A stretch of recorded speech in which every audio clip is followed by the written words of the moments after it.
Good morning from Rurinavake. This report is simply to let you guys know some of the adventures and the news of what's going on.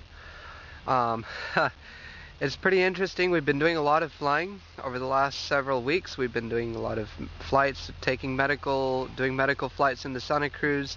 That was pretty awesome. We got in there, it was late, but God opened up the runway so we were able to land. They gave us special permission to land, and it was very nice. So we were able to get this sick patient in and got them in on the ambulance and all that.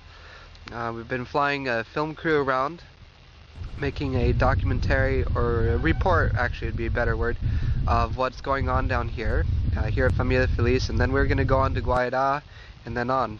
The only thing is that Satan's really not happy with us doing this kind of work. We had all kinds of delays trying to get out of Santa Cruz. We were there for 3 days getting everything figured out. Then when we finally did actually go to the airport, Satan tried to kill us twice. The first time was with a flat tire. Now with an airplane, well, I guess I've heard it's not terrible, but it was risky. And we got a flat tire, and thankfully it went flat as we were stopped. I did a run up and everything was fine. With pre-flight inspection, everything was fine. But when I was doing the run up, it was good, but then when I went to taxi, it wouldn't go anymore. I was like, what in the world? It felt really weird, and I looked down and the tire was completely flat. It wasn't just partly flat, it was completely flat. It's like, what? Anyway, so we got it changed, and it turns out that there was a defect in the rubber. So that was too bad.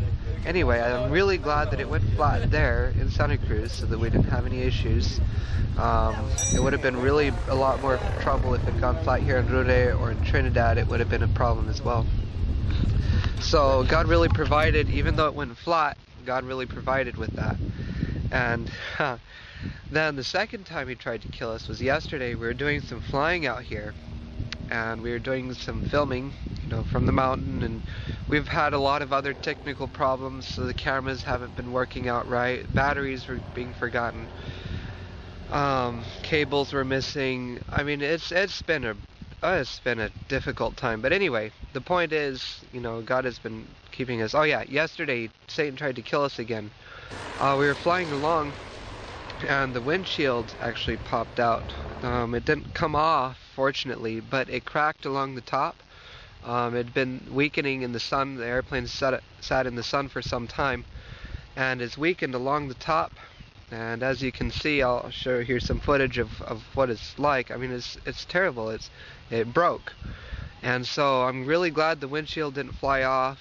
The airplane won't fly at all real well without that. So I'm glad God protected us, and so Satan is going to have to try again because God's working hard here. So even though Satan's slowing us down, he's not being successful. So that's the adventure I wanted to tell you guys about. Anyway, other than that, things are going well. It looks like I'll be staying here the weekend. We're going to try and patch up the windshield, at least temporarily. I'll be doing some research online and seeing what I can find as far as that goes. If you guys have any suggestions, let me know. And then we're going to see if we can go ahead and buy another one in Santa Cruz and get it installed, or at least have one brought down from the US. Unfortunately, that means we're going to be out of service for a little while, but we're going to be working on it as quick as we can. I've already been talking with airplane mechanic DJ. We'll be probably installing that. He says it's a long, hard work. He said it should take about 30 hours of work. So, but anyway, I'm praising the Lord that we're alive and well. It's beautiful weather here, and it's very nice.